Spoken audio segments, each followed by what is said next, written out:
Ron, we're glad you're here with us today. Today we are in really for a special treat. Many of the things that we'll be talking about and some of the things you'll be seeing are things that are not yet published in the academic world, things that are just coming to light, things that many people are unaware of at this point in time. And so it really is a privilege for us to have Ron here this afternoon. So Ron, I want to thank you and invite you to come here and join me. So good afternoon, everybody. I'm really moved to be here in Walla Walla. Carl is a good friend, and some of the people here has joined us in our tours, and I've seen hundreds and thousands of tours, but the way that Carl connects scripture and archaeology and faith, and it's actually, I learned a lot from Carl, and he's considered him a teacher more than anything else. And we're going to talk through this together. I do want to say, before we have our prayer and begin, our format here will be a little bit different today. Rather than having Ron just present, we're going to turn this into a tour group. This is how I think we function best. So we're going to dialogue back and forth, just like we do with our students, and I think that will be the way we'll proceed. So I may interrupt him sometimes, he may interrupt me, but we're good friends, and that's how we'll approach it this afternoon. So let's pray and get started. Father God, we are grateful that we can be here. We're grateful that we can look into the pages of the past to dig through the dirt in the Middle East, and particularly dirt taken from the Temple Mount. May our understanding of the past and the certainty of your word be increased in that process. This is our prayer in Jesus' name. Amen. All right, I've asked Ron to just begin tonight. We have many people here, Ron, some of them who probably are very familiar with the Temple Mount, and some of them that's a brand new subject. So could you give us just a brief overview of the Temple Mount? What is this about? And get us started. What I'm going to show you today is artifacts, finds, understanding of a site which is very, very important. I would say the most important site for monotheistic religion. In the last 3,000 years, this site is functioning, the Temple Mount, Mount Moriah, is functioning as the core and center of the land of Israel. Doesn't matter under any, if it's a Persian time or Babylonian time or Crusade or the time of Judea. What we're going to see in here, this is a picture of modern time at Temple Mount. Let's proceed. How many have been to Jerusalem? I just want to understand. Okay, so there is a big, and I see half, maybe. So let me just share a little bit about the location. So we're looking into the Dome of the Rock, right at the center. Most people usually access the Wailing Wall, the Kotel, which is outside. As you can see here, it's a retaining wall outside of Temple Mount. Another feature that I would like to address this afternoon is Al-Aqsa Mosque, which is at the south. I'm going to share finds that are actually coming from Solomon's stables right next to Al-Aqsa Mosque. I understand, Ron, the Al-Aqsa Mosque is, the third most sacred site in the Islamic world? I would say half of the world's population looks into this place as the utmost center of their belief, the cradle of their belief. I talk about Judaism, Christianity, and Islam. So it's a very central site for all. So on a given, for example, on a Friday afternoon or Friday, what takes place with Jews, with Christians, with Muslims at this site? If you would visit Jerusalem on Friday, you're going to have about 100,000 Muslims coming at noon for Friday prayer. And then there is the Via Dolorosa, the most of the Christians, pilgrims that are in Israel at that time would access the Holy Sepulchre, the place of the resurrection, the crucifixion and the resurrection. And right after that, in the evening, Jewish people are going to access the Wailing Wall, the Kotel. So it's this movement of masses of people going Muslim first, Christians and Jews, and it's very, it's in that sense, Jerusalem today is a very dynamic and vibrant place. I'm not going to talk about the history today so much. I'm just going to relate to the fact that this place has started to begin with the binding of Isaac, Mount Moriah. Then, what you see up there is the temple built by Solomon, King Shlomo, the son of David. And ever since, there's a temple on that spot. The further down would be the temple from the time of Jesus, built by King Herod and destroyed in 70 AD. Further down is more or less the situation today, the Dome of the Rock and Al-Aqsa Mosque. So, Ron, I know that a lot of people here are interested in the Temple Mount and the site of the temple. So I know you're not going to say probably a lot about location, but let's just cut to the chase. Where is the temple located? One of the biggest problems that we have is understanding the location of the temple. I'll come to that, but archaeological evidence are very rare from Temple Mount. And therefore, this is a slide to confuse you a little bit. You see the yellow area, this is 500 by 500 amma, and this is where we think the temple is. Okay? So, one of the things that I do, you know that Jewish people do not go there. They won't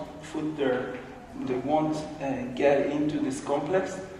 The temple is so holy, the energy is so strong that according to Jewish rabbis, do not go up to Temple Mount. Some of them do, and when they do, they ask me as an archaeologist to go and show them where the temple was.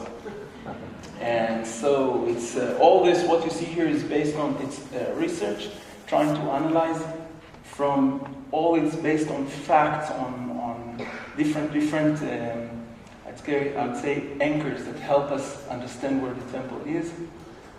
So the temple, this seems like a lot of space. I think it's 35 acres. Isn't that a lot of space to just sacrifice animals? Okay, the temple is much more than. It's first of all, to begin with, a religious center. It's the temple, the place of worship, and it's also where God dwells, and especially in the first temple. That's what we hear from written in the Bible. What is happening in the temple is much more than that. This is an administrative center. It's a place where culture is celebrated, like music, arts, architecture, the best artists, the best.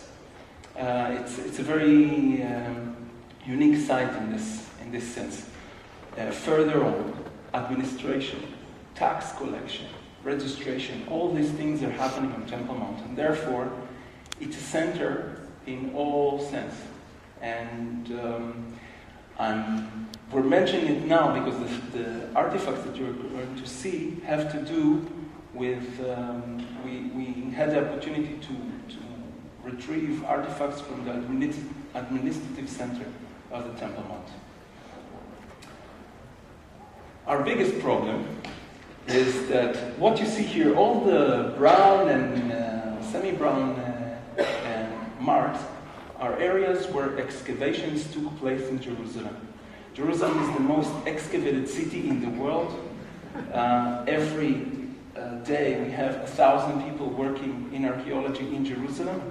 At the moment there are 5 intensive archaeological digs, just now, not on Sabbath, but Sunday they'll come and dig. Nevertheless, if you look at the white area, this is Temple Mount. Temple Mount was never excavated. That seems kind of strange to me, because I would think that there would be the Israelis interested in that, there'd be Muslims and Christians. So why is it that this is the one place that no one is excavating? And here comes, I was actually a bit surprised to see the poster that Carl put. It has a lot of Palestinian and Israeli conflict in it. But unfortunately, this is, when I say Temple Mount, most people associate this place with riots and political issues. It is one of the most contested pieces of land on the planet. Maybe to explain. So who owns it? I mean, does the Israeli government own this property? Is it a church that owns it? Okay, so at the moment, this is a picture from 1967. After that point, Temple Mount was under Jordanian rule. It was inside the Jordanian kingdom. 1967, Israel takes over the West Bank, Jerusalem, and by the way, this is the chief rabbi, Goen, standing with the Bible in one hand and the shofar on Temple Mount. About 2 hours later, there was a request to evacuate Temple Mount. Everybody had to leave. And why? The Jewish belief says that at the Holies of Holies, there's so much energy, there's so much light, that if we're a vessel for this example, one that enters this space breaks. The vessel cannot hold this light. This is a tradition from the first temple and even from the time of the tabernacle. Today we have a lot of respect towards that, and therefore 2 hours after they took over, they asked everybody to clear the space. In the Jewish world, there was not anyone that was able to say, there was not this, we expected the Messiah to come and make an entry. But this did not happen, and therefore Judaism decided not to step in there. 3 months the place stood empty, and later on it was given to the Waqf. The Waqf is a Muslim authority of the Temple Mount, and this is the present Waqf. Is Jordanian,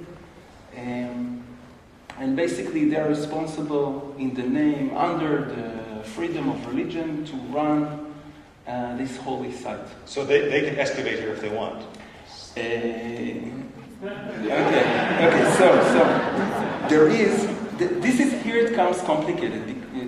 This is where it is under Israeli territory, and therefore Israeli law is reinforced throughout Israel. But Temple Mount is, as I told you, a very sensitive politically, religiously, and therefore the Muslim Waqf has, at the moment, they have full authority on Temple Mount. When it comes to archaeology, I'll talk about it in a minute. I'll share with you how come that we have archaeological finds from Temple Mount. But when it comes to archaeology, this work is important for humanity as a whole. So it's not about who rules at the moment.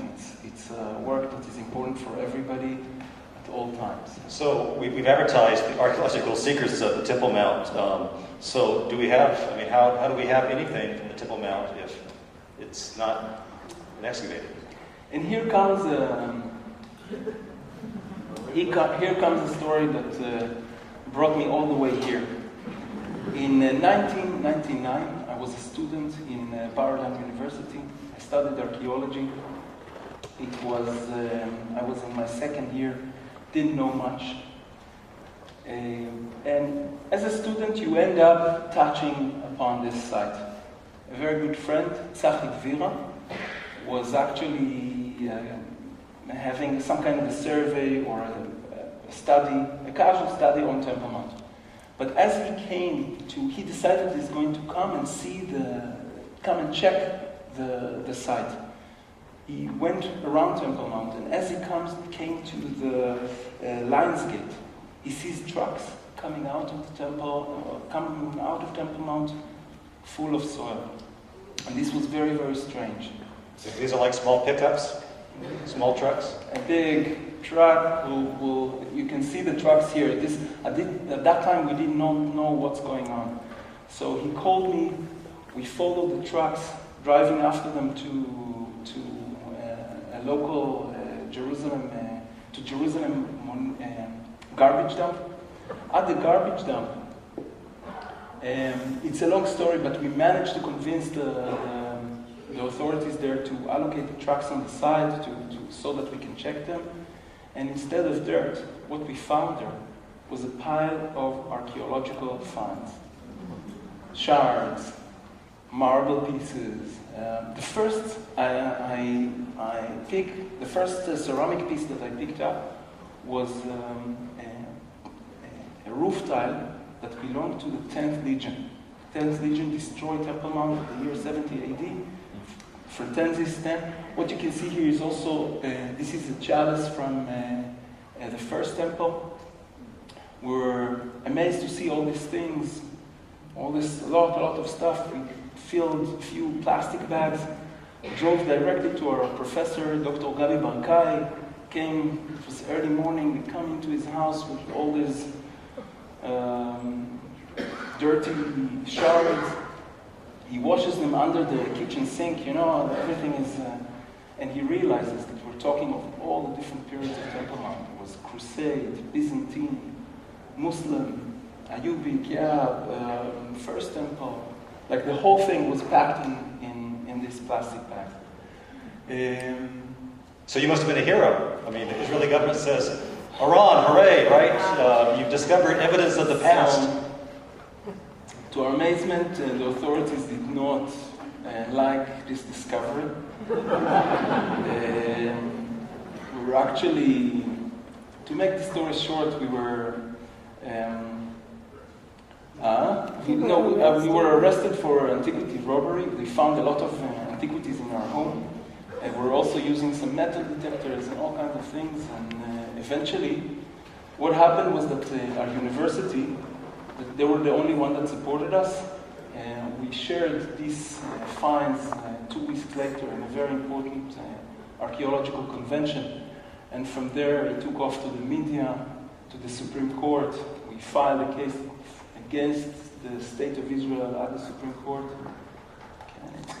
And eventually, after 5 years of court case, we won the case and got, you can put it, and actually got some, what you see here, this is, we are entering the stables of Solomon. That's where the dig was done. These are pictures from the dig itself. So you can see people working. So this is the illegal excavation by the... This is 1999. It was released by a Palestinian television show many years later. Let me just share, if I would dig that place, we're talking of the most important site in biblical archaeology, I would be coming with my dental kit, okay? I'll be brushing, it will take, it's a very, very thorough investigation that we hold, and to see this in this condition, I don't know if you understand, but for an archaeologist, this is it's a crime.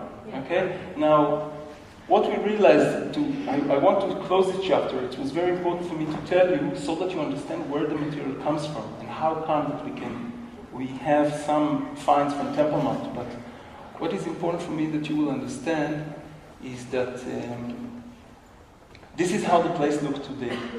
Okay? Archaeologically, this material, once a bulldozer takes it, all the information is lost. Right. It's irreversible. You cannot say, okay, now we had few problems with the Palestinians, and in 10 years or 20 years' time, we'll be able to restore them. So it's not possible. Once you come with a bulldozer, you cannot take it back. So the site, the area where we're talking about is this area here. It's called the Stables of Solomon. It's a name given by the Crusade, the Knight Templar And in the time, this is a picture from, like a model from the time of Jesus, from the time of Herod. In the time of Herod, we're looking into the southern, eastern corner of the temple. And what I would like to do now, after this brief introduction to this archaeological atrocity, I would like to start talking about finds or... So, to begin with, what we did next, we came with this is the site where most of the trucks dump their load. So I guess I'm a little confused, Ron. So these are good trucks now, the other trucks were bad trucks. You're stealing dirt now from the Palestinians. I'm a little confused on how this is happening. All the trucks poured their 400 trucks poured the soil in the Kidron Valley. From the Kidron Valley, we held there an excavation, trying to figure out what was that when. And what you see here is our machinery coming and taking this soil, which is already scrambled and everything, and bringing it into, our operation happens on Mount of Olives nearby. So, I mean, I guess the question is, you're just driving down the road and you stop and start picking up dirt, or do you have permission now? Do you own this dirt? So this is after 5 years of court case, where we eventually managed to force the authorities to give us a license to check the soil and to try to make sense out of whatever is possible. So you mean to tell me this dirt sat there for 5 years? Yeah. Sat there for 5 years. It was very interesting because we were conducting a dig. Usually we dig sites that are thousands of years old, and here we did a dig in a 5 years old site, using archaeological tools and methods in order to check what's dumped now, what was previous to that. That is because we had to take only what was from the Temple Mount only. So it was a very... Anyway, what we see here, this is our facility. It's called Emek Tzurim. You can see Temple Mount at the back. So this is the Temple Mount sifting project site. This is where people come, they sift through dirt. And the material originates from the valley in between these two sites, between Temple Mount and our sifting facility. Now, never in the history of archaeology, nobody ever took 9,000 cubic meters of soil, 400 truckloads, and tried to analyze them. So we started off with a very small group of archaeologists that were interested in it, and little by little we developed a method called wet sifting. Wet sifting is, by the way, at the beginning we had only archaeologists, but little by little people came to help us. Just grassroots people from all over Israel, from all over the world eventually, which was a very, very interesting element that we could not, we did not foresee that this is going to be, that so many people are going to take part in this dig. So you have all this dirt, but can you kind of explain on an archaeological site why all the dirt is a problem? Okay, so normally in a dig, what we have is layer after layer, of, we call it stratigraphy, as a tell. In this case, and as an archaeologist, what I will do, I will go through the stratigraphy. This will give the finds what it needs in order to actually... So maybe this is... Did y'all have dessert today in the alumni? So is this kind of like the cake we have? There's these exactly like the cake. After layer after layer. So the top will be our days, and as you go further down, you're going to find things from more and more ancient times. This is an example of how it would look like after a dig. That's what we analyze, and this would be most of the information that we get. If I find a vessel, a pot, a coin, a house, if I find it in its location, I can tell a lot about it. But once it is bulldozered, no archaeologist would like to touch upon this kind of a site. It's dead. Okay? And therefore, we had to come up with a method, with a methodology, that would How are you going to analyze this material? To begin with, we started with wet sifting, which is now has become a very, very common tool for many digs in Jerusalem. Wet sifting, we soak the soil in water, later on wash it with strong stream of water over stray, and later we pick the finds. Some of the people that are here done it. It's possible allow the public these days to come and... in fact, just on our last student trip, right, we come there, we do our touring, we take them to the Temple Mount Sifting Project. You notice these two good-looking young men right here, the rest of these wall-to-wall students, Noah Dibdal and Matthew Kosart. Just happened to be there in the photos, I don't know how. Or this other nice group of students also from that same tour. I'll share with you that about 200,000 people joined this project, and it has become not only a very interesting archaeological project, but also educational one. How does that work? You're concerned about artifacts, so you have 42 wall-to-wall students who show up, or a group of adults touring, and they're just looking for stuff, throwing stuff. I mean, how does this give work? them a crash course in archaeology. It's about half an hour where we give them a general idea of the site, but then show them examples of what they're going to find and what they're looking for. And then they start working under archaeological supervision. So we have archaeologists walking around, making sure that people don't miss anything and explaining. And so do people ever discover anything? So people find quite a lot of things. What did they find? I don't remember. Well, it's a little frustrating, to be honest with you. I've been there like 4 or 5 times sifting. I found bone, I found mosaics. My son comes with Noah Dibdal, the first one, and they find a gold coin from like the Crusader period. So a lot of artifacts were retrieved, and any group that comes usually finds something. For Carl, a shard is not much, but for us this is a piece of information that we can actually study, and with this, I'll share a little bit later about the research methodology, but we can rewrite the history of Temple Mount with these small pieces, fragments that we find. So, and I think that when this atrocity has happened, when this catastrophe has happened, it tore me apart, and it was really, really sad. But what came out of it was so beautiful, and it reminded us the verse in Psalms that says, "For thy servants have cherished her stones and have redeemed her dust." And we find that this is what we do. We cherish the stones and just get dirty from this kind of...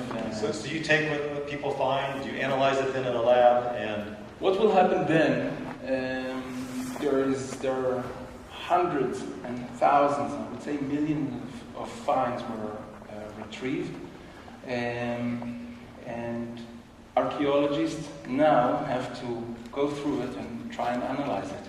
So this is my office, and further, go ahead. This is a list of the things that we found. It's quite big, but I mean, even for a dig, the collection is very, I would say, the variety, the times that it happens. We are analyzing only pottery, 100,000 blocks. It means that each one is being checked. These are identified, and now you've gone through all the dirt, so you're just going through objects, right? The dirt's all taken care of. Exactly. These ones. Hold on a second. You said okay. That was supposed to be a no answer. So all the dirt, right? All the truckloads have been gone through, right? No.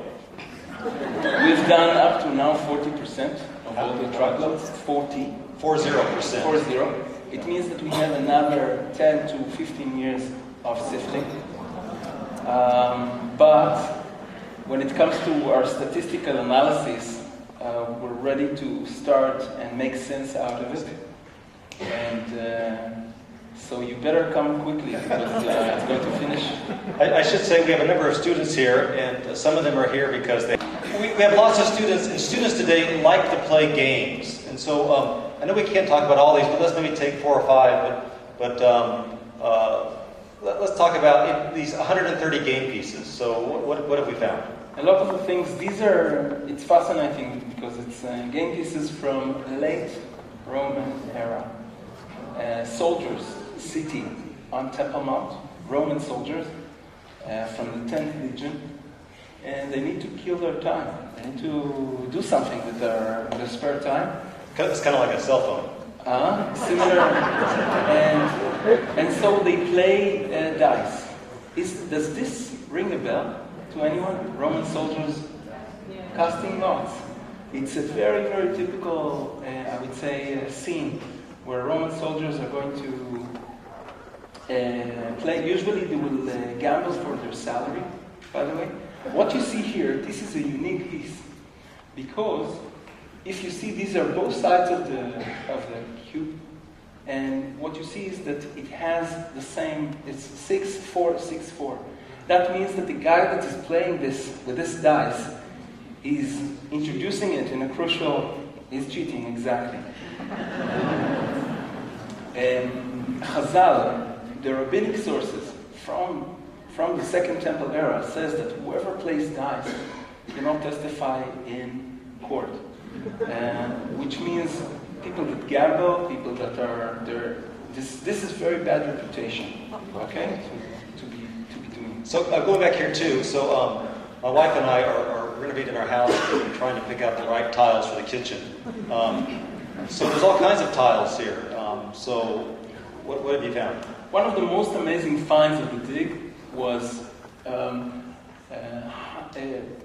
tens and thousands of tiles that were found. This number is not correct. These tiles are very unique. They're known as opus sectile, worked cut stones coming from all over the Roman Empire, Italy, Africa, Saudi, some from the desert of Judea. The black ones are bitumen from the mountains of Jordan. And what is interesting, these are very, very special tiles, and this is the first time that we can actually see what the temple would look like. How would the temple look like? The interior, not just the plan as I showed you before, an aerial photo, but actuality. How would it sound like to walk in these courtyards of the Gentile court or whatever? We have a special mathematician that worked out these very, very special angles to show us, to create patterns out of these thousands of tiles that we've recovered. Josephus Flavius describes it in a very, very beautiful way. You want to read it, Carl? Well, yeah, I was looking at it. It looks like it's almost like waves. I'll read it, yeah. He who has not seen the temple of Herod has never seen a beautiful building. What did he build it? Rabbah said, of yellow and white marble. Some say of blue, yellow, and white marble. Alternate rows of the stones projected so as to leave a piece for cement. He originally intended to cover it with gold, but the rabbis advised him not to, since it was more beautiful as it was, looking like the waves of the sea. So this is a description that we knew for many, many years, but nobody ever related to it really. This is the first time that we can actually have an image. For those of you that have been in the morning in the lecture, coming out from the staircase, coming out from these corridors, looking into this court. By the way, the Royal Stoa is, we are standing in the Royal Stoa. The floor tiles would be different there. And to see this big, gigantic building in the middle of the waves, it would have been very, very beautiful. Okay, now coming to the statistical analysis, we have, as I said, many, many pottery shards. For you, it may look like insignificant part, but with these, we're able to tell the story of Temple Mount better than a dig. We're able to know what has happened in every period, what was the function of the temple at that time, whether many people visited or few, and their belief, their understanding, their relationship with the site. And this is something that we're going to continue doing. So to come here and share with you more. Let's talk about coins briefly. 7,000 coins were found. A lot of them. It's another very, very beautiful aspect of the dig.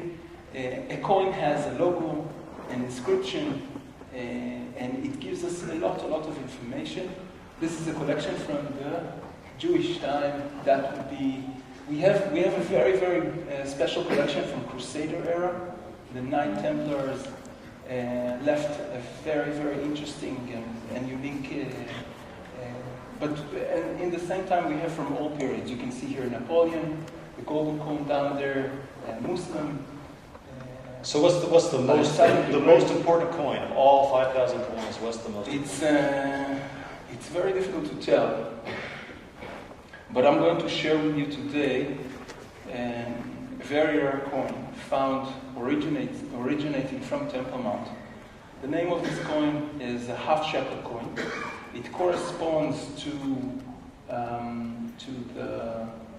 the commandment, the book of Numbers, where each family is asked to contribute a half shekel to the temple, to the tabernacle at that time. This coin is a big deal. Why? It's first, to begin with, it's originating from Temple Mount. There is only one coin as such.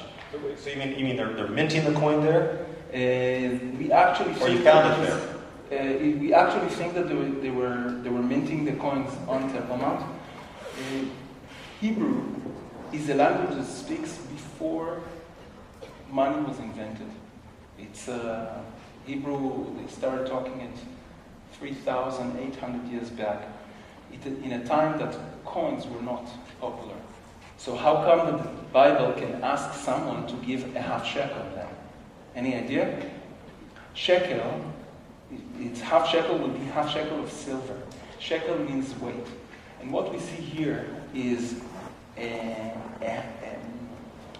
the weight of a half shekel minted on Temple Mount.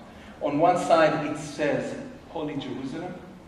On the other it says half shekel, year 2. And it's a very, very special coin. Why did this coin created a lot of excitement in the Christian world? Because it has to do with Jesus coming to the temple at the very end of his mission. Jesus would come to the temple he comes to the royal store, where the money changers are going to exchange their money. People are going to buy their half shekel in order to for this contribution, and Jesus is very upset with that. Why? Many people in that time could not afford the journey, and for sure could not afford this tax. And Jesus is very, very upset with this main focus on the royal store, the administration and money, instead of the focal point of God dwelling on Temple Mount. So he comes and shakes these people out, throw the tables full of coins, and these coins would run down the staircase of the Temple Mount, making sound that would be remembered for many, many years later. So just maybe this is one of those coins that rolled down and dropped off behind a stone. This coin is a testimony, of that moment, of that event, found more or less in the place where Jesus, in the royal store, more or less the place where Jesus would have. So is the size of this? It's kind of hard to understand the size, but is this like a silver dollar? This is a big silver coin. It's a very, very small coin. Like a penny, maybe. It's just a small. It's like a penny, and it has a 5.2 gram weight, which will be the holy half shekel mentioned in the Torah.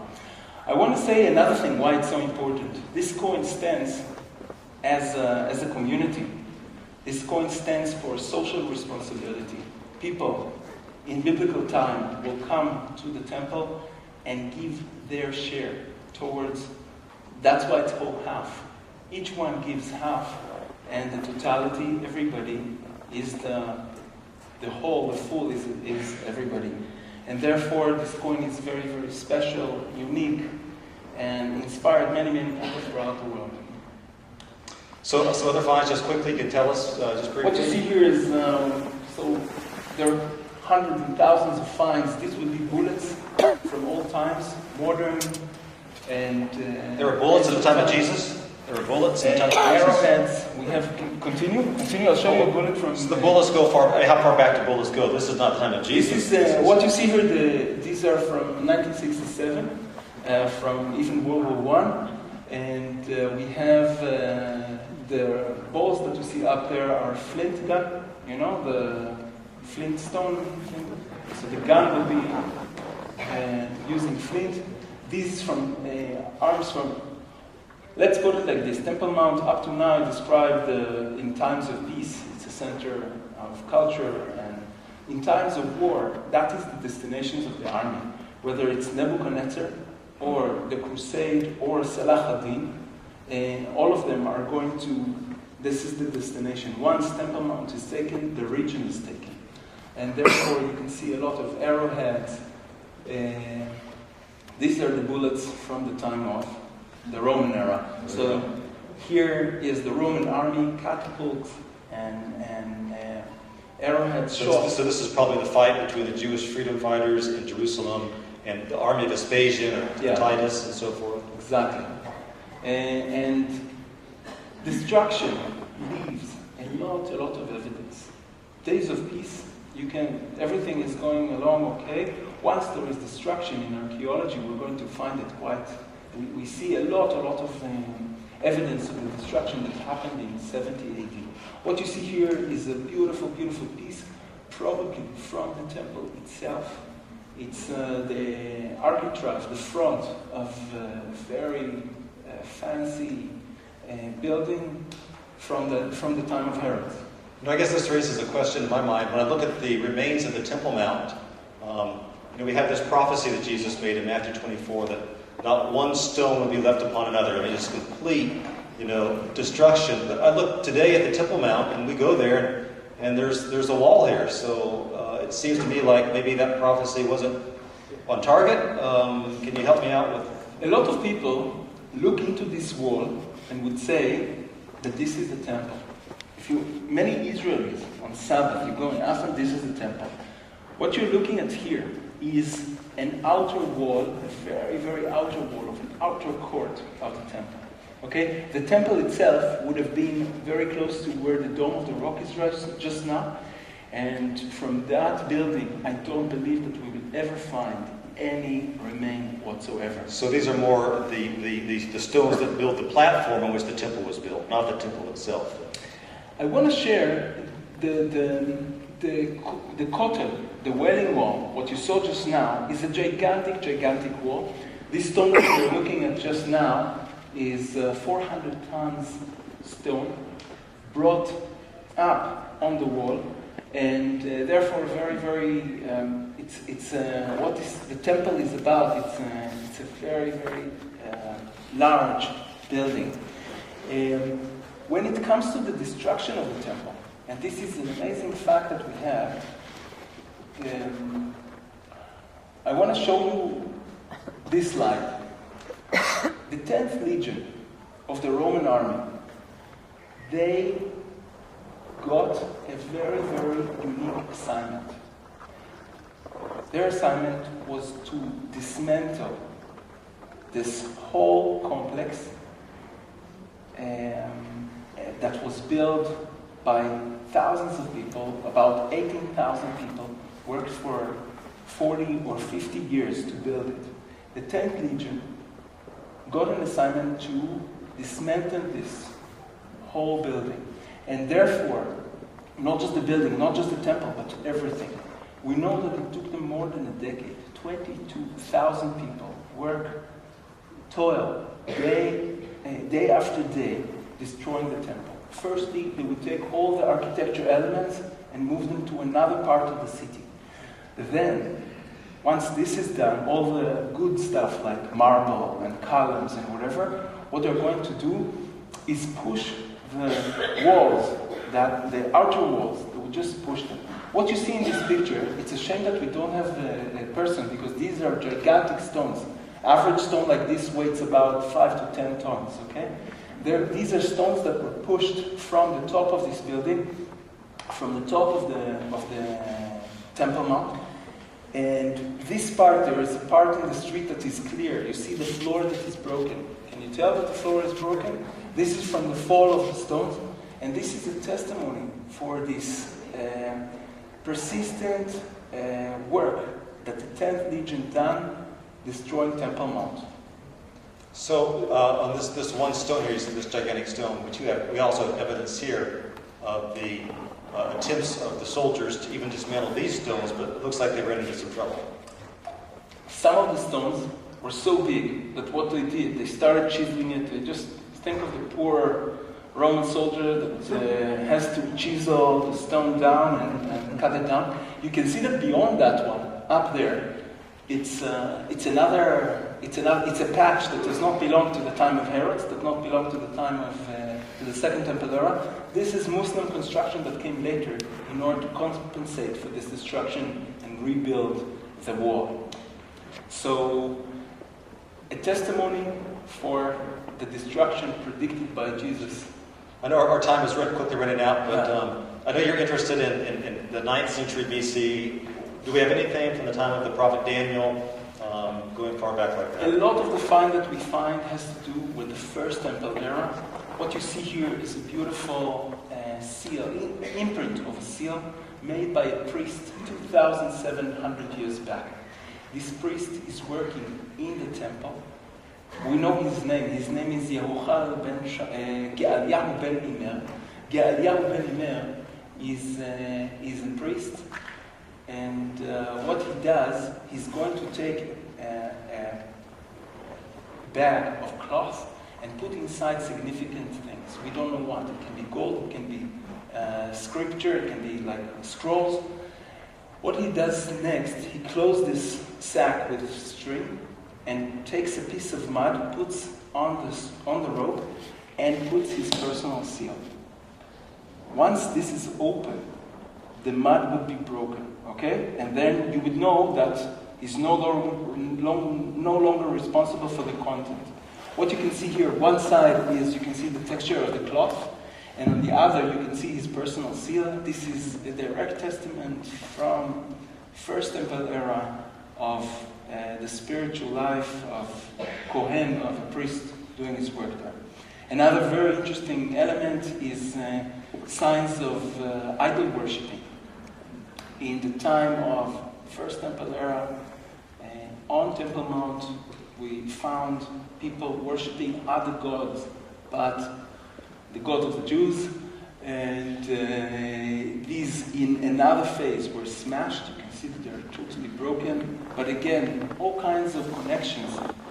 We have a lot of historical sources and a lot of biblical sources telling us about Temple Mount.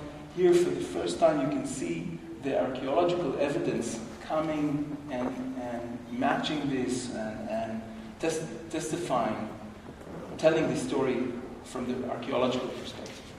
It's just amazing what you can discover, right, just from digging in the dirt. I know our time is quickly running out, but Ron, I'm sure many people here are interested. Perhaps some of them didn't see it, but there was a recent news item in the news.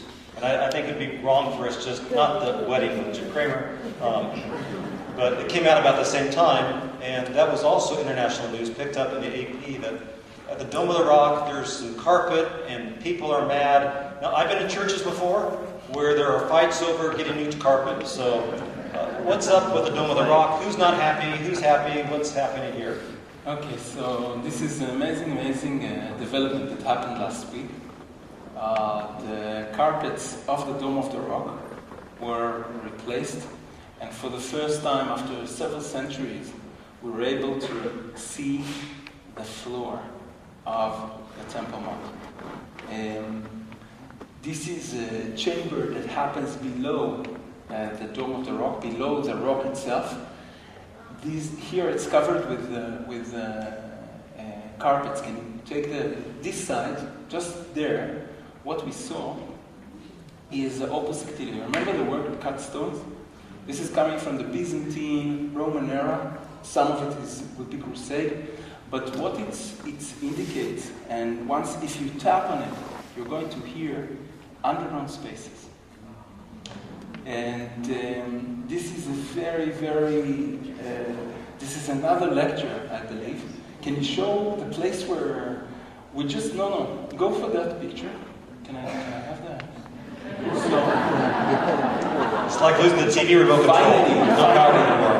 I get to do this. Okay. So, you see, this would be a chamber that exists. I toured this place many, many times. And now the carpets were removed, and this here is an opening to scroll to areas that were not visited since the Crusader time for sure.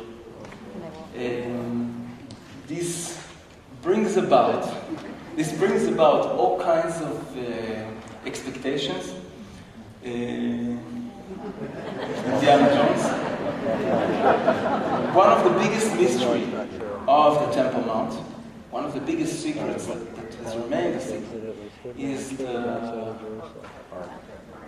what is it? The Ark of the Covenant.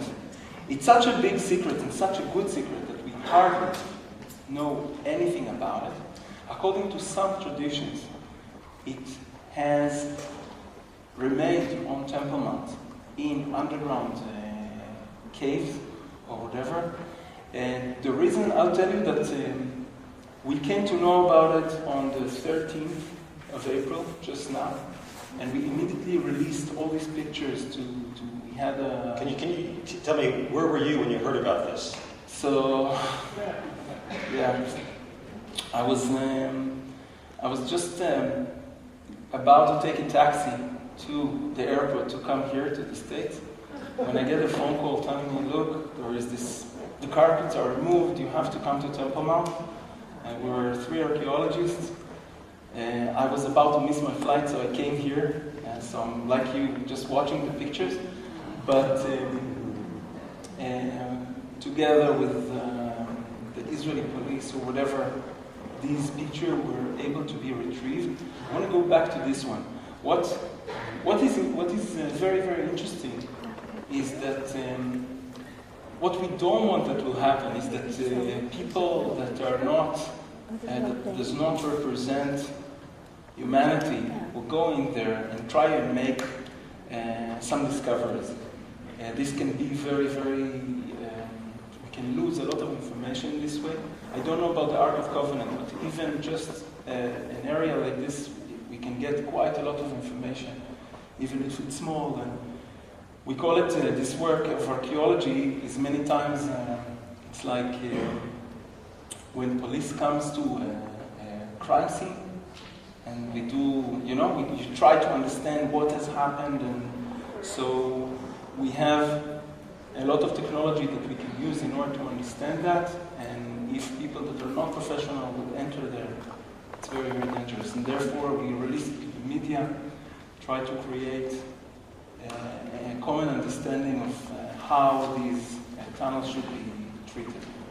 So, if they'd like to discover the Ark of the Covenant, they can come with us next spring break, right? There are many, many discoveries. I'll tell you that this is very, very exciting time to be in Jerusalem. In the last 5 years, a lot has changed. We found really our whole understanding of Jerusalem has changed. So not small things, but streets and big parts of the city is just now being uncovered. It's a very exciting time to be in Jerusalem and do archaeology. So we'd love to have you join us next spring break. We have some flyers up here if you're interested. Ron will be working with me again, so it'll be a real blessing to go to the Temple Mount Sifting Project, and hopefully this will be the time I'll discover that coin. So, but Ron, you're here in the United States, more than doing a wedding. You're also doing some fundraising for the Temple Mount Sifting Project. Do you want to tell us I mean, why are you fundraising? I would assume the Israeli government has sponsored you. You have all the money flowing in. So because of the political sensitivity and the religious sensitivity, we don't have any help from government or the institutional archaeological world is a bit afraid to touch upon Temple Mount. On the other hand, we have amazing find to share with the scientific community and with people that are interested throughout the world. What happens a lot with these digs is that you retrieve the material and then there's no money, so it goes into an archive and you forget about it. And we cannot afford that this will happen to Temple Mount. It's just too important for this information to get lost. So you're here to raise, what, $100? I'm here to raise $650,000 for a team of about 50 scholars, the best in the world, to do 2 years of research that will be published scientifically to begin with. I don't have all the slides for that, but So little donations, big size donations, everything helps. It's like our half shekel, right? Almost giving to the... It's the half shekel campaign, we call it. So there's 2 ways to give. I understand if you have a small donation you'd like to give, you can give online by just Google Temple Mount Sifting Project, and the site will come up. You can click on the donate button. You can donate there. And if you're interested in a larger contribution and need a tax deduction, Ron has some sheets here that we have here that you could fill out, and you can send in with your donation. But certainly, it is amazing all the things we're finding and how it informs our faith, right? Increases our faith, and it's so rich historically from so many different perspectives. It would be a shame to see this just disappear. Our time has officially come to an end. I know there is a concert at 4:30. My son is playing in that, and so we need to shut down. But I know some students need to leave as well. But Ron, we have maybe a few minutes, maybe for a couple questions. Sure. So we'll just kind of start. We'll go to this side here. We'll just take a few and we'll see where we get. You want to give her the mic? Sure. Do you have another mic for me too? I can grab maybe.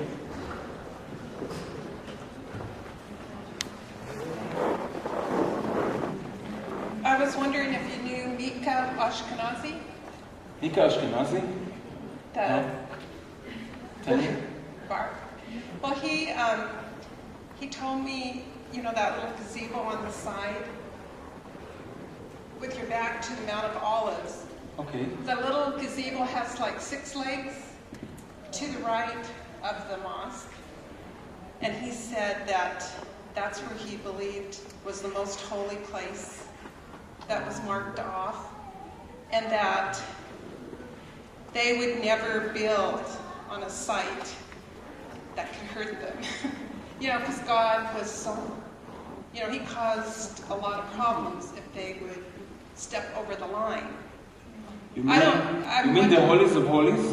Yes, he said that had the 6 legs on a gazebo to the right of the Dome of the Rock. He said that he thought that was the most holy place. Okay. So now I understand, yeah. It's also known as the Dome of the Spirits. You know this? Yeah? Yeah? It's the same. We mean the same. Look, there are many... Now, what will happen? We're going to enter the discussion of where the temple was. Okay? Now, the only way for me to actually answer this question is by excavating the site properly. There's no other way that I can nail it down 100%. Otherwise, we're coming back to this slide. Many theories based mostly on history, on people, pilgrims that came and described the temple from different angles and different... and this discussion is very, very interesting. I was, a month back, I was in an archaeological convention, and we had to admit among ourselves publicly that whatever people say, we have to accept these days unless we nail it down properly by a dig. So, and to tell you the truth, I don't believe that there will be a dig in Temple Mountain I don't see it happening in the near future. So we're left with all these question marks. We have another question here about the bones, and your question exactly was 80,000 bone pieces. So what would you find? So they're mostly kosher animals, doves, a lot of goats and sheep. Humans? No human bones. And that's very, very interesting because they're burnt. By the way, the bones can be dated also. Carbon-14, it's a very easy way to date organic material. But they're a very, very interesting testimony of the main activity, of a very large activity happens on Temple Mount, and that's animal sacrifice. Passover on Temple Mount would have hundreds and hundreds and thousands of animals being sacrificed. Yeah. Who was moving the dirt in the first place, and why were they moving it? Okay, I had little time to tell you. This has to do with the Israeli-Palestinian conflict. Whoever controls Temple Mount controls the land. Okay, and therefore, the Palestinians were trying to make a statement that they own Temple Mount. They have built an underground mosque. It's today the biggest underground mosque that exists in the Middle East. About 50,000 people can go there and pray. And in the making of that statement, about 400 truckloads they dug up an area. What is important to remember when it comes to Temple Mount and this conflict, Temple Mount is beyond the daily life that we have today. This Israeli-Palestinian conflict is, what is it in the sight of 3,000 years of human history?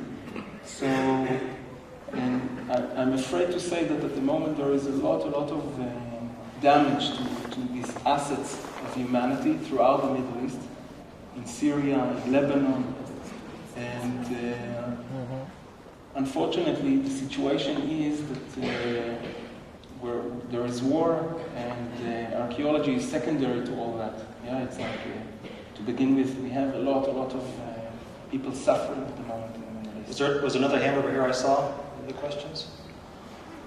All right.